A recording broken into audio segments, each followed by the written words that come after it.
बहुत सारा प्यार सभी को। और याद रखिएगा जो जिम्मेदारियां हमें मिली हैं वो जिम्मेदारियां हमें आगे लेकर चलनी हैं। जिंदगी में अगर आए हैं तो माँ बाप का नाम रोशन करना बहुत जरूरी है, जिसके लिए हमें रातें भी काली करनी पड़े तो हम तैयार हैं। ठीक है, तो बिल्कुल दोस्तों आपको कड़ी मेहनत करनी है, बड़ी सोच रखो, कड़ी मेहनत रखो और पक्का इरादा रखो, ये आपको सफलता तक ले जाएंगे दोस्तों, आपको कोई रोक नहीं सकता। देखिएगा अब, हाँ बिल्कुल सभी दोस्तों का स्वागत है, हाँ सभी दोस्तों का स्वागत है। बिल्कुल सभी एक बार क्लास को शेयर करिएगा, सभी एक बार क्लास को शेयर करिएगा दोस्तों। आज हम पढ़ने वाले हैं बिल्कुल भाषा व्याकरण एवं लिपि का परिचय, भाषा व्याकरण एवं लिपि का परिचय बिल्कुल इंपॉर्टेंट है। हिस्ट्री पॉलिटिकल ज्योग्राफी तो चल ही रही है, साथ में हमने हिंदी को स्टार्ट कर दिया है दोस्तों। भाषा व्याकरण एवं लिपि का परिचय, इस वीडियो को देखने के बाद आपके 2 नंबर पक्के हो जाएंगे दोस्तों। इस वीडियो को देखने के बाद आपके 2 नंबर पक्के हो जाएंगे, बिल्कुल कोई काट नहीं सकता दोस्तों, 2 नंबर आपके पक्के हैं। इस वीडियो में आपके 2 नंबर पक्के हो जाएंगे दोस्तों। भाषा व्याकरण लिपि का परिचय दोस्तों समझाऊंगा, बिल्कुल एक बार सभी क्लास को शेयर कर दीजिएगा फटाफट, बिल्कुल एक बार सभी क्लास को शेयर कर दीजिएगा। चलो हम स्टार्ट कर लेते हैं, ठीक है, क्योंकि चैप्टर बड़ा है तो दोस्तों टाइम लगेगा इसमें। चलो देखिएगा, यहां पर देखिएगा जो चैप्टर है भाषा व्याकरण एवं लिपि का परिचय, यह जो चैप्टर है हम पढ़ रहे हैं अपने हिंदी के अंदर। किसमें पढ़ रहे हैं? हिंदी में पढ़ रहे हैं। और आपको पूछा जाए जो हिंदी है ये किस भाषा का शब्द है, तो हिंदी फारसी भाषा का शब्द है। किस भाषा का शब्द है? हिंदी। ध्यान रखना, फारसी भाषा का शब्द है हिंदी, हिंदी फारसी भाषा का शब्द है। देखिएगा आपको परिभाषा पूछी जाएगी कि भाषा की परिभाषा क्या है, ठीक है, भाषा की परिभाषा क्या है, यह प्रश्न पूछा जाएगा कि भाषा क्या है, भाषा कहते किसे हैं, भाषा कहते किसे हैं। अब यहां पर मैं जो बोलूंगा दोस्तों परिभाषा वो आपको याद रखनी है। भाषा क्या है? तो भाषा वह माध्यम है, भाषा क्या है? तो भाषा वह माध्यम है जिसमें एक व्यक्ति या एक व्यक्तियों का समूह यानी ग्रुप दूसरे व्यक्ति या दूसरे व्यक्तियों के समूह यानी ग्रुप उसमें अपने विचारों का आदान प्रदान किया जाता है, उसे हम भाषा कहते हैं। एग्जाम्पल आप देख सकते हैं, ठीक है, जैसे दोस्तों ये मैंने कोई लिया, ये कोई व्यक्ति है, ठीक है, इस व्यक्ति के साथ जैसे ग्रुप बना रखे, इसके साथ कोई 5 व्यक्ति हैं। कितने व्यक्ति हैं? 5, तो ये हो गए। अब यहां पर दूसरा व्यक्ति है, ठीक है, इस दूसरे व्यक्ति के साथ भी क्या है? 5 व्यक्ति हैं, ठीक है, ये 5 हैं। तो ये ग्रुप ए हो गया और ये ग्रुप बी हो गया, ठीक है। इस ग्रुप का नाम मैंने पाड़ दिया ए और इसका मैंने पाड़ दिया बी, दोनों ग्रुप है ए और बी। इसमें दोनों अपने विचारों का आदान प्रदान कर रहे हैं, विचारों का क्या कर रहे हैं? आदान प्रदान कर रहे हैं। तो ये क्या है? भाषा है। समझ गए? तो परिभाषा आप लिखेंगे कि भाषा वह माध्यम है जिसमें एक व्यक्ति या एक व्यक्तियों का समूह दूसरे व्यक्ति या दूसरे व्यक्तियों के समूह तक अपने विचारों का आदान प्रदान किया जाता है, ठीक है, अपने विचारों का विनिमय किया जाता है, उसे हम भाषा कहते हैं। और भाषा की एक सरल परिभाषा यदि मैं बताऊं तो भाषा की सरल परिभाषा भी आपको याद रखनी है। भाषा की सरल परिभाषा याद रख सकते हैं कि भाषा जो है अपने विचारों का आदान प्रदान, भाषा क्या है? तो भाषा अपने विचारों का आदान प्रदान करना भाषा कहलाता है, ठीक है, भाषा कहलाती है। बिल्कुल इस तरीके से आप लिख सकते हैं, विचारों का विनिमय भाषा है, ठीक है, बिल्कुल ये परिभाषा आपको ध्यान रखनी है, ये परिभाषा आपको ध्यान रखनी है। चलो, तो ये भाषा की परिभाषा हो गई दोस्तों, भाषा की परिभाषा पूछी जा सकती है। इसके अलावा यदि मैं आगे बात करता हूं तो भाषा जो है ये 2 शब्दों से मिलकर बना होता है दोस्तों। एक है भाष, ठीक है, भाष प्लस धातु, भाष प्लस धातु से दोस्तों भाषा बना हुआ है। भाषा भाष प्लस धातु से मिलकर बना हुआ है। यहां पर देखो धातु, संस्कृत में दोस्तों क्रिया को धातु कहते हैं, संस्कृत में क्रिया को धातु कहते हैं। तो भाष प्लस धातु से भाषा मिलकर बनी है। अब यहां पर दोस्तों इसका मतलब क्या होता है, इसका अर्थ क्या होता है? देखिएगा, भाषा का जो अर्थ होता है, भाषा का जो अर्थ होता है वो होता है विचार प्रकट करना। अब यहां पर हमारे सामने एक बात आ रही है, विचार प्रकट करना। आखिर ये विचार है क्या? विचार प्रकट करना क्या कहलाता है? भाषा कहलाता है। तो बताइएगा विचार आखिर है क्या, ठीक है, आखिर विचार क्या है? कोई बता सकता है विचार क्या है? विचार बिल्कुल एक बार सभी क्लास को फटाफट शेयर कर दीजिएगा दोस्तों। देखिएगा यहां पर मैंने एक शब्द लिया है विचार, तो विचार क्या है? तो विचार दोस्तों मनुष्य के मन की अध्वन्यात्मक इकाई है। क्या है दोस्तों? अध्वन्यात्मक इकाई। विचार क्या है? तो मनुष्य के मन की एक अध्वन्यात्मक क्या है? इकाई है। विचार मनुष्य के मन की एक अध्वन्यात्मक इकाई है। यहां पर अध्वन्यात्मक का मतलब क्या हुआ? यहां पर देखो ए उपसर्ग है तो है जैसा का जैसे मैंने लिख दिया ए प्लस, यहां पर इसका टुकड़े करते हैं, ठीक है, अध्वन्यात्मक यानी ध्वनि, ठीक है, इसके टुकड़े करेंगे तो इस तरीके से होगा ए प्लस ध्वनि ध्वनि प्लस आत्मक, इस तरीके से इसके टुकड़े हुए हैं, ठीक है। आत्मक, ए प्लस ध्वनि प्लस आत्मक, देखिएगा ए प्लस ध्वनि प्लस आत्मक। ए उपसर्ग है, इसका मतलब होता है दोस्तों नहीं, इसका मतलब क्या होता है नहीं। और ध्वनि का मतलब क्या होता है, ध्वनि का मतलब आप समझ गए होंगे आवाज, क्या है दोस्तों आवाज।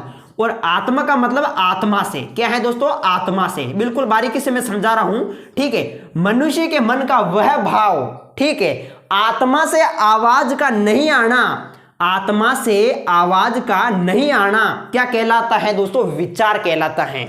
मनुष्य के मन का वह भाव जिसमें आवाज नहीं होती, विचार कहलाता है। मनुष्य के मन का वह भाव जिसमें आवाज नहीं होती, विचार कहलाता है, बिल्कुल ठीक है।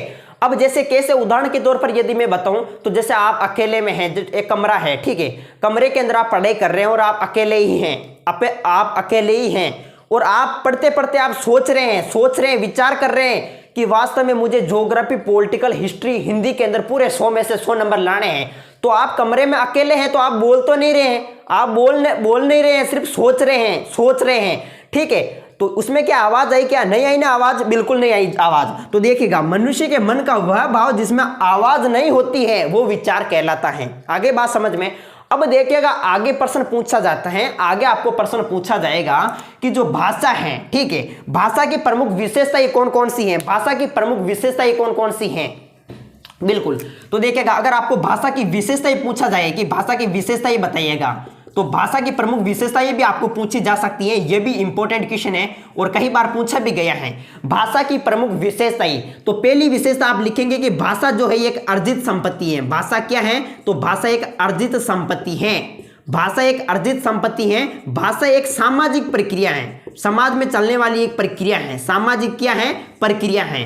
भाषा एक सामाजिक प्रक्रिया है। इसके अलावा भाषा एक परिवर्तनशील है, भाषा जो है वो परिवर्तनशील है, ठीक है, भाषा परिवर्तनशील है। और भाषा जो है दोस्तों कठिन से सरल की तरफ होती है, कठिन से दोस्तों ध्यान रखना, कठिन से सरल की तरफ होती है, भाषा कठिन से सरल की तरफ होती है।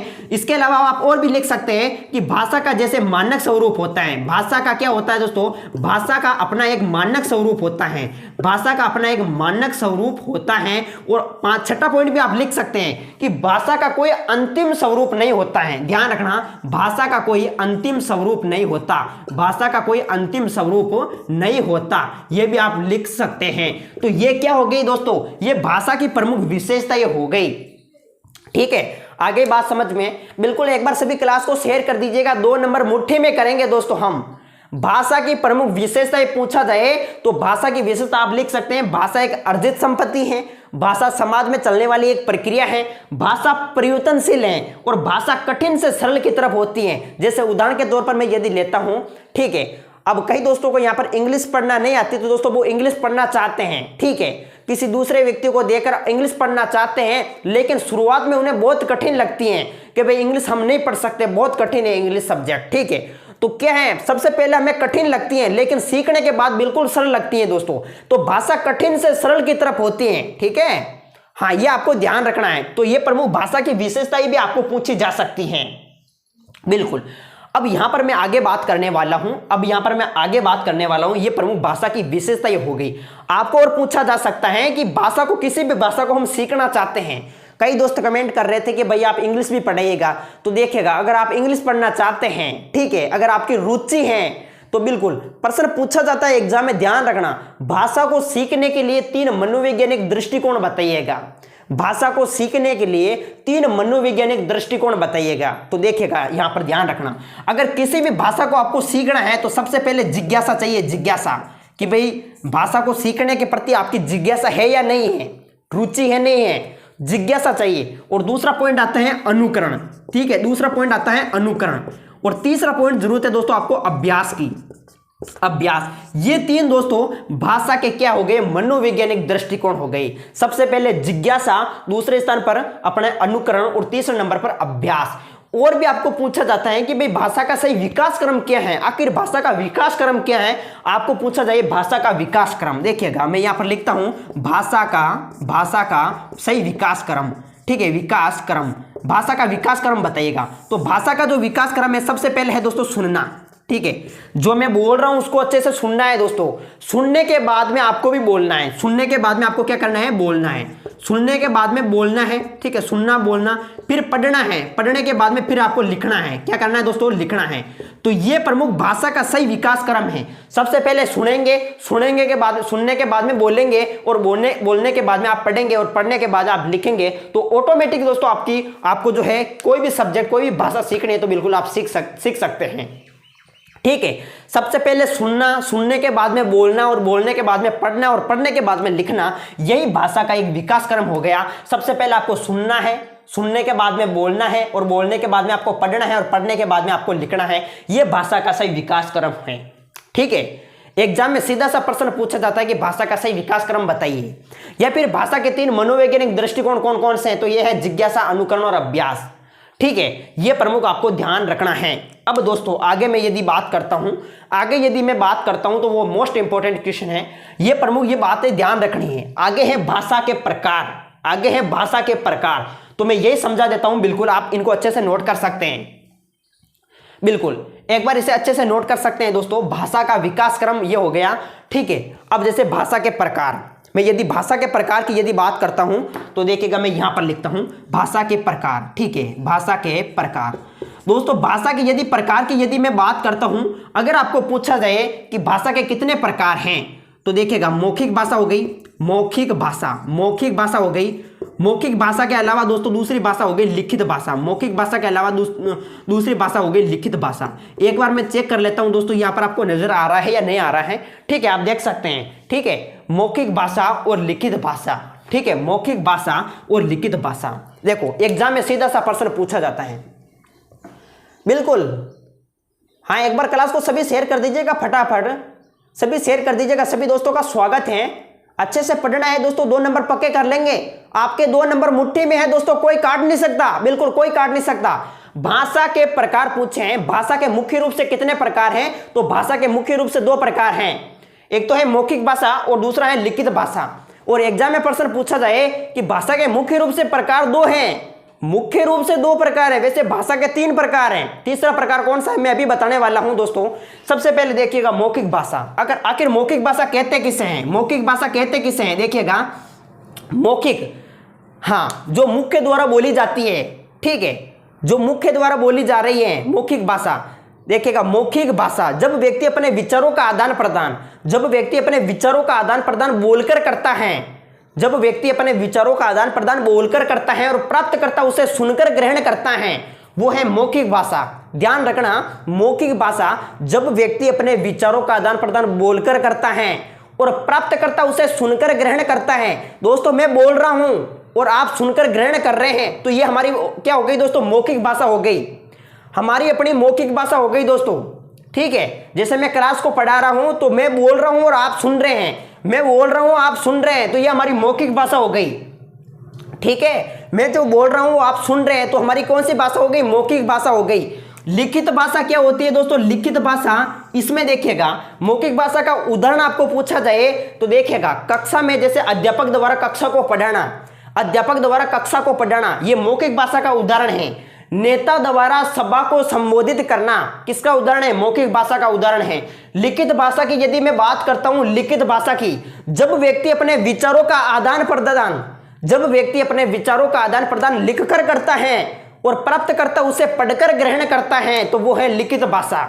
समझ रहे दोस्तों, बिल्कुल अच्छे से आपको समझ में आ रहा होगा लिखित भाषा का मतलब क्या होता है। लिखित भाषा वह भाषा होती है जिसमें व्यक्ति अपने विचारों का आदान प्रदान क्या करता है, लिखकर करता है और प्राप्तकर्ता उसे पढ़कर ग्रहण करता है, तो वो हो गई हमारी लिखित भाषा। ठीक है, उदाहरण देना चाहोगे, बिल्कुल उदाहरण देना चाहोगे लिखित भाषा का, जैसे समाचार पत्र हो गया। ठीक है, समाचार पत्र हो गए, हमारी बुक हो गई, बुक भी एक लिखित भाषा का ही उदाहरण है, समाचार पत्र ये भी लिखित भाषा का ही उदाहरण है। तो ये भाषा के मुख्य रूप से 2 प्रकार है, आपको ध्यान रखने हैं, मौखिक और लिखित। और तीसरा प्रकार कौन सा है वो भी बताइएगा। तो तीसरा प्रकार आपको ध्यान रखना है, वो है सांकेतिक भाषा। ध्यान रखना, सांकेतिक भाषा, ये भाषा का मुख्य रूप से तीसरा प्रकार है। आखिर सांकेतिक भाषा का क्या मतलब है, सांकेतिक भाषा कहते किसे हैं। देखिएगा सांकेतिक भाषा संकेतों के माध्यम से समझाता है, संकेतों के माध्यम से। जब व्यक्ति अपने विचारों का आदान प्रदान बोलकर, ना तो बोलकर करता है और ना पढ़कर जब व्यक्ति अपने विचारों का आदान प्रदान ना तो बोलकर करता है और ना तो लिखकर करता है, केवल अपने विचारों का आदान प्रदान संकेतों के माध्यम से समझाता है, तो वो है सांकेतिक भाषा।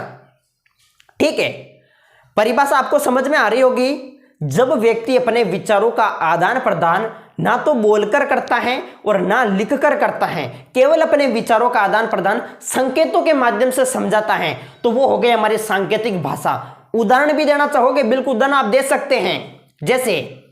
जैसे उदाहरण आप देना चाहोगे, जैसे आप उदाहरण दे सकते हैं, जैसे सड़क चौराहे पर खड़े यातायात पुलिस कर्मचारी द्वारा, सड़क चौराहे पर खड़े यातायात पुलिस कर्मचारी द्वारा गाड़ियों को रुकने व चलने की सूचना देना किस भाषा का उदाहरण है? तो सांकेतिक भाषा का उदाहरण है, ध्यान रखना। ठीक है, सड़क चौराहे पर खड़े यातायात पुलिस कर्मचारी द्वारा गाड़ियों को रुकने व चलने की सूचना देना सांकेतिक भाषा का उदाहरण है। ठीक है, आपने देखा होगा दोस्तों, इस प्रकार से सिर्फ संकेतों के माध्यम से समझाते हैं, इस तरीके से। ठीक है, संकेतों के माध्यम से समझाते हैं, तो ये उदाहरण दे सकते हैं। तो ये भाषा के मुख्य रूप से प्रकार पूछे तो दो प्रकार है, मौखिक भाषा और लिखित भाषा। वैसे भाषा के 3 प्रकार ध्यान रखना, ये तीनों प्रकार इंपॉर्टेंट है। अपनी बुक में 2 प्रकार दे रखे, 2 याद रखने हैं बिल्कुल। इसके अलावा दोस्तों आपको और पूछा जा सकता है, हाँ, तो ये हो गए भाषा के प्रकार। इसके अलावा आपको और क्या पूछा जा सकता है, और आपको अन्य भेद भी पूछे जाते हैं कि भाषा के अन्य भेद कौन कौन से हैं, भाषा के अन्य भेद कौन कौन से हैं, वो भी देख लीजिएगा। मैं यहां पर करवाता हूं दोस्तों, भाषा के अन्य भेद, भाषा के अन्य भेद, भाषा के अन्य भेद। ठीक है, आपको नजर आ रहा होगा यहां तक। तो भाषा के अन्य भेद आपको पूछा है कि भाषा के अन्य भेद कौन कौन से हैं। तो भाषा के अन्य भेद की यदि मैं बात करता हूं, एक तो होता है मातृभाषा और दूसरा है राजभाषा। मातृभाषा और राजभाषा, इसका क्या अर्थ हुआ अभी मैं समझाता हूं। बिल्कुल, मातृभाषा और राजभाषा, दोस्तों ध्यान रखना। मातृभाषा एक तो है मातृभाषा और दूसरा है दोस्तों राजभाषा। मातृभाषा, राजभाषा, ये भाषा के अन्य भेद हो गए दोस्तों। मातृभाषा, राजभाषा, आखिर है क्या मातृभाषा? मातृभाषा में क्या होता है, इसमें बच्चा, ठीक है, अपने माँ परिवार वालों से सीखता है। ठीक है, मातृभाषा में क्या होता है, इसमें बच्चा अपने माँ या परिवार वालों से जो भाषा सीखता है उसको बोलते हैं मातृभाषा। और राजभाषा की यदि मैं बात करता हूं, तो राजभाषा जो है, राजभाषा दोस्तों, राजभाषा, हिंदी को राजभाषा घोषित किया 14 सितंबर को। ठीक है, तो राजभाषा जो है ये आपको ध्यान रखना है। हाँ बिल्कुल, हाँ, तो ये जो है राजकीय भाषा होती है। ठीक है, राजकीय भाषा, राजभाषा राजकीय भाषा होती है। और हिंदी को राजभाषा कब घोषित किया गया था? तो 14 सितंबर को। बिल्कुल पूछा जा सकता है दोस्तों, हिंदी को राजभाषा कब घोषित किया? तो 14 सितंबर को हिंदी को राजभाषा घोषित किया गया था। यह भाषा के अन्य 2 भेद हो गए। एक बार मैं चेक कर लेता हूं, आपको दिखाई दे रहा है या नहीं दे रहा है? बिल्कुल दोस्तों, आपको दिखाई दे रहा है अच्छे से। मातृभाषा और राजभाषा, यह भाषा के अन्य 2 भेद हो गए। ठीक है, हाँ बिल्कुल, एक बार सभी क्लास को शेयर कर दीजिएगा, यही से प्रश्न बनने वाले हैं दोस्तों। हाँ, तो यहां बात यहां तक की थी। अब हमने सिर्फ भाषा के बारे में देखा, अभी तो व्याकरण लिपि पढ़ा है। देखिएगा, भाषा के बारे में ये प्रमुख आपको ध्यान रखने हैं। अब मैं इसको मिटा देता हूं, मिटाऊं या नहीं मिटाऊं दोस्तों। अब यहां पर देखो, यहां पर देख लेते हैं। ठीक है, आपको यहां पर थोड़ा सा जगह बची हुई है। ठीक है, हाँ बची हुई है। चलो यहां पर मैं लिखता हूं। ठीक है, इसको मैं मिटा देता हूं यहां तक। देखिएगा, भाषा, एक शब्द है दोस्तों भाषा, ये तो है भाषा। भाषा के बारे में हमने जाना, अब देखते हैं उपभाषा के बारे में। ठीक है, आखिर उपभाषा क्या होता है? उपभाषा, उपभाषा, देखिएगा, उपभाषा हमने देखा दोस्तों, उपभाषा सीमित क्षेत्रों में स्थानीय लोगों के द्वारा बोली जाने वाली भाषा को क्या कहते हैं? उपभाषा कहते हैं। सीमित क्षेत्र में स्थानीय लोगों के द्वारा बोली जाने वाली भाषा को क्या कहते हैं? उपभाषा कहते हैं। जैसे मारवाड़ी भाषा, मारवाड़ी क्या पूरे भारत में बोली जाती है? नहीं बोली जाती। क्या पूरे राजस्थान में बोली जाती है? नहीं बोली जाती। ठीक है, कुछ क्षेत्र विशेष में ही बोली जाती हैं। ठीक है, नहीं समझ रहे मेरी बात? तो ये क्या है? उपभाषा का ही उदाहरण है। उपभाषा जो है किसी सीमित क्षेत्र में बोली जाने वाली भाषा को उपभाषा कहते हैं। मारवाड़ी है, ढूंढाड़ी है, मेवाड़ी है, ये उपभाषा है। ठीक है, अब यहां पर देखिएगा, आपको एग्जाम में बिल्कुल प्रश्न पूछा जाएगा, सीधा सा आपको प्रश्न पूछा जाएगा कि भाषा और उपभाषा के बीच अंतर बताओ। भाषा और उपभाषा के बीच अंतर बताओ। अंतर क्या है भाषा और उपभाषा के बीच? देखिएगा, भाषा जो है ये व्यापक विस्तृत होती है। भाषा व्यापक विस्तृत होती है, ध्यान रखना। उपभाषा सीमित होती है, स्थानीय होती हैं। भाषा का अपना एक व्याकरण होता है, भाषा का तो व्याकरण होता है, उपभाषा का कोई व्याकरण नहीं होता है दोस्तों। भाषा जो है, भाषा की अपनी एक लिपि होती है, उपभाषा की कोई लिपि नहीं होती है। ये प्रमुख पॉइंट जो है वो आपको अच्छे से याद करने हैं दोस्तों। भाषा और उपभाषा में प्रमुख आपको अंतर पूछा जा सकते हैं, ठीक है। हाँ, तो ये प्रमुख आपको ध्यान रखने हैं, ठीक है। इसके अलावा और भी लिख सकते हैं चौथा पॉइंट कि भाषा का अपना एक साहित्य होता है, उपभाषा का अपना एक साहित्य नहीं होता है। 4 पॉइंट हो गए। भाषा और उपभाषा में अंतर पूछा जा सकता है दोस्तों, याद करना है। भाषा और उपभाषा, भाषा व्यापक विस्तृत होती है, उपभाषा सीमित होती है। भाषा का अपना एक व्याकरण होता है, उपभाषा का व्याकरण नहीं होता है। भाषा की अपनी लिपि होती है, उपभाषा की लिपि नहीं होती है। भाषा जो है, और भाषा का क्या होता है, भाषाओं का अपना एक साहित्य होता है, जबकि उपभाषा का अपना साहित्य नहीं होता है। ये प्रमुख 4 पॉइंट लिखने हैं, ठीक है। तो ये भी आपको समझ में आ गया होगा, उपभाषा और ये भाषा, भाषा और उपभाषा के बारे में आपको अच्छे से समझ में आ गया होगा। अभी जैसे मैं यहां पर बात कर लेता हूं हिंदी की प्रमुख बोलियां, आपको पूछा जाए कि हिंदी की प्रमुख बोलियां कौन कौन सी हैं, ठीक है। तो देखिएगा, हिंदी की बोलियां मैं यहां पर करवाता हूं, हिंदी की बोलियां, हिंदी की बोलियां, हिंदी की बोलियां, ठीक है। हिंदी की क्या है दोस्तों, बोलियां। हिंदी की प्रमुख बोलियां कौन कौन सी हैं? हरियाणवी, देखिएगा आप नोट कर सकते हैं, हरियाणवी, हरियाणवी है। इसके अलावा राजस्थानी है, हरियाणवी राजस्थानी है, ठीक है, राजस्थानी है। ब्रज है, अवधी है, ठीक है, अवधी है। मगही है, ठीक है, बुंदेलखंडी है, बुंदेलखंडी है।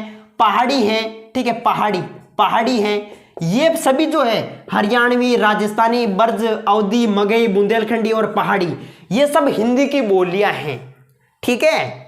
हाँ बिल्कुल दोस्तों, ठीक है, ये प्रमुख ध्यान रखना है। हिंदी की बोलियां हैं हरियाणवी, राजस्थानी, ब्रज, अवधी, मगही और बुंदेलखंडी। ओके, चलो समझ में आ रहा होगा, बिल्कुल इसी यही से प्रश्न बनने वाले हैं सभी, ठीक है। हाँ, अब देखो, भाषा, व्याकरण एवं लिपि का परिचय। तो व्याकरण को पहले पढ़े, चाहे लिपि को पढ़ लेते। सबसे पहले लिपि, आखिर लिपि क्या है, मिटाना पड़ेगा, इसको मैं मिटा देता हूं, आप इनको अच्छे से याद करना है, ठीक है। आपको याद करना, मैं इसको मिटा रहा हूं। चलो देखिएगा, यहां पर पूछा है अब की बार हमें लिपि, ठीक है, लिपि पूछा है, लिपि। तो देखिएगा, भाषा, व्याकरण एवं लिपि। तो लिपि को देख लेते सबसे पहले। लिपि, लिपि, लिपि अथन तो सी कन रेवला में लिपि किने क्या, लिपि ध्वनियों को लिखने के लिए, ध्वनियों को लिखने के लिए जिन चिन्हों का उपयोग भाषा में किया जाता है उसे लिपि कहते हैं, ठीक है। ध्वनियों को लिखने के लिए जिन चिन्हों का उपयोग भाषा में किया जाता है उसे लिपि कहते हैं। आगे बात समझ में। लिपि की परिभाषा पूछी जा सकती है, लिपि कहते किसे हैं? तो ध्वनियों को लिखने के लिए जिन चिन्हों का उपयोग भाषा में किया जाता है उसे लिपि कहते हैं।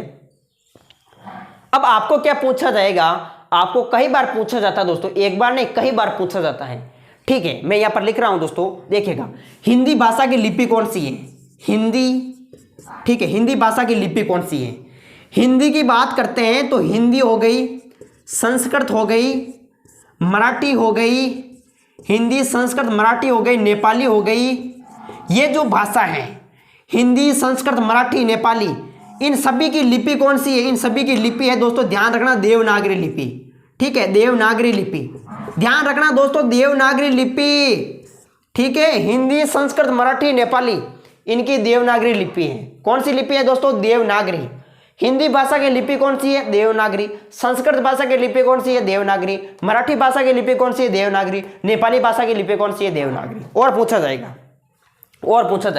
उर्दू भाषा की लिपि बताओ, उर्दू भाषा की, तो उर्दू भाषा की लिपि है दोस्तों फारसी, ठीक है, उर्दू भाषा की लिपि है फारसी। इसके अलावा आपको पूछा जाएगा अंग्रेजी भाषा की लिपि बताओ, अंग्रेजी भाषा की लिपि, अंग्रेजी भाषा की लिपि है रोमन लिपि, बताओ, अंग्रेजी भाषा का रोमन है। इसके अलावा आपको पूछा जाएगा पंजाबी भाषा की लिपि, पंजाबी भाषा की लिपि, ठीक है। तो पंजाबी भाषा की लिपि बताइएगा मुझे आप, पंजाबी भाषा की लिपि क्या है? पंजाबी भाषा की लिपि, पंजाबी भाषा की लिपि बताओ, पंजाबी भाषा की लिपि क्या है? एक बार कमेंट करिएगा सभी, पंजाबी भाषा की लिपि क्या है? पंजाबी भाषा की लिपि क्या है बताइएगा, कमेंट करिएगा। बिल्कुल, पंजाबी भाषा की लिपि क्या है? पंजाबी भाषा की लिपि, नहीं दोस्तों, बिल्कुल गुरुमुख होगा, गुरुमुख लिपि, हाँ गुरुमुख लिपि, देखिएगा गुरुमुख लिपि, गुरुमुख लिपि, गुरुमुख लिपि जो है ये पंजाबी भाषा की लिपि है, ध्यान रखना। तो ये सभी क्वेश्चन इंपॉर्टेंट हैं। हिंदी, संस्कृत, मराठी, नेपाली इनकी देवनागरी लिपि है, उर्दू की फारसी लिपि है, अंग्रेजी की रोमन लिपि है, पंजाबी की गुरुमुख लिपि है। आगे बात समझ में, बिल्कुल आगे सभी को समझ में, ठीक है। लिपि से संबंधित ये प्रश्न पूछे जाते हैं। अब आपको पूछा जाएगा दोस्तों, जो ये देवनागरी लिपि है, देवनागरी लिपि, ठीक है, देवनागरी लिपि, इसके कोई 2-4 विशेषता आप बता सकते हैं? देवनागरी लिपि की क्या विशेषता है? बिल्कुल बता सकते हैं, हम बता सकते हैं। सबसे पहले देवनागरी लिपि की जो उत्पत्ति है वो किससे हुई है? उत्पत्ति हुई है दोस्तों ब्राह्मी लिपि से। किससे हुई है? ब्राह्मी लिपि। ब्राह्मी लिपि से देवनागरी लिपि की उत्पत्ति हुई है और यह बाएं से दाएं लिखी जाती है। ध्यान रखना, बाएं से दाएं, बाएं से दाएं लिखी जाती है देवनागरी लिपि। और आपको पता होगा सिरा रेखा, ठीक है, शब्दों पर सिरा रेखा का प्रयोग किया जाता है, सिरा रेखा का प्रयोग किया जाता है, सिरा रेखा का प्रयोग किया जाता है, ठीक है। यह आप लिख सकते हैं कोई 2-3 विशेषता, ठीक है। वर्णों पर सिरा रेखा का प्रयोग किया जाता है, शब्दों पर नहीं, वर्णों पर, ठीक है, वर्णों पर सिरा रेखा का प्रयोग किया जाता है। इसके अलावा देखिएगा, इसके अलावा आप और लिख सकते हैं जैसे हर वर्ण का आकार, देखिएगा हर वर्ण का जो आकार है, हर वर्ण का आकार, वर्ण का जो आकार है वो समान होता है, आकार समान होता है, हर वर्ण का आकार समान होता है। देवनागरी लिपि की विशेषता है ये उच्चारण के अनुरूप लिखी जाती है। उत्पत्ति ब्राह्मी लिपि से हुई है, देवनागरी लिपि की उत्पत्ति ब्राह्मी लिपि से हुई है, बाएं से दाएं लिखी जाती है वे, और वर्णों पर सिरा रेखा का प्रयोग किया जाता है और उच्चारण के अनुरूप लिखी जाती है। ये प्रमुख देवनागरी लिपि की क्या हो गई दोस्तों? प्रमुख विशेषताएं हो गई, ठीक है। अब यहां पर मैं बात करता हूं, ये लिपि की बात हो गई, भाषा की बात हो गई। अब यहां पर बचा व्याकरण। आखिर व्याकरण क्या है? देखिएगा व्याकरण, व्याकरण भाषा को शुद्ध रूप से पढ़ने व लिखने के ढंग को क्या कहते हैं? व्याकरण कहते हैं। भाषा के शुद्ध रूप से पढ़ने व लिखने के ढंग को व्याकरण कहते हैं। ध्यान रखना, व्याकरण की परिभाषा पूछी जाती है तो भाषा के शुद्ध रूप से पढ़ने व लिखने के ढंग को, पढ़ने और लिखने के ढंग को, ठीक है, शुद्ध रूप से पढ़ने व लिखने के ढंग को क्या कहते हैं? व्याकरण कहते हैं। और व्याकरण में आपको ध्यान रखना, ठीक है, व्याकरण के प्रमुख 4 अंग माने गए हैं। व्याकरण के 4 अंग माने गए हैं, वर्ण, शब्द, पद और वाक्य। वर्ण, शब्द, पद और वाक्य। देखिएगा, आप देखेंगे दोस्तों जैसे यहां पर क, ट, त, प, ये सब वर्ण है। क, त, प जो भी है दोस्तों, ठीक है नहीं, व्यंजन जिसे हम कहते हैं, तो ये वर्ण है। वर्ण से बना है शब्द और शब्द से बना है पद और पद से बना है वाक्य। आ गई, ये व्याकरण के 4 अंग माने जाते हैं। व्याकरण कहते किसे हैं? भाषा के शुद्ध रूप से पढ़ने व लिखने के ढंग को व्याकरण कहते हैं। भाषा की परिभाषा देखी, व्याकरण के बारे में जाना, लिपि के बारे में जाना, और ये अपना टॉपिक कंप्लीट है। और इनसे बाहर कुछ नहीं आने वाला है, इनसे बाहर कुछ नहीं आने वाला है। इनको आपको अच्छे से समझना है। दोस्तों आपको वीडियो अच्छा लगा होगा, बिल्कुल आपको अच्छा लगा होगा दोस्तों। एक बार सभी को लाइक करके जाना है, लाइक सभी को करना है दोस्तों। आपके लिए मैं इतनी मेहनत कर रहा हूं तो आपका भी फर्ज बनता है सिर्फ लाइक ही तो करना है दोस्तों, ठीक है, लाइक ही तो करना है। एक बार लाइक कर देना, चैनल पर नए हैं तो जरूर सब्सक्राइब कर देना, ठीक है। मिलते हैं आपको नेक्स्ट वीडियो में, और जिस भी चैप्टर की आपकी मांग है तो बिल्कुल कमेंट में मुझे जरूर बताइए, ठीक है, उसका सॉल्यूशन जल्द ही निकालेंगे। चलो मिलेंगे आपको नेक्स्ट वीडियो में। जय हिंद, जय भारत, ओके।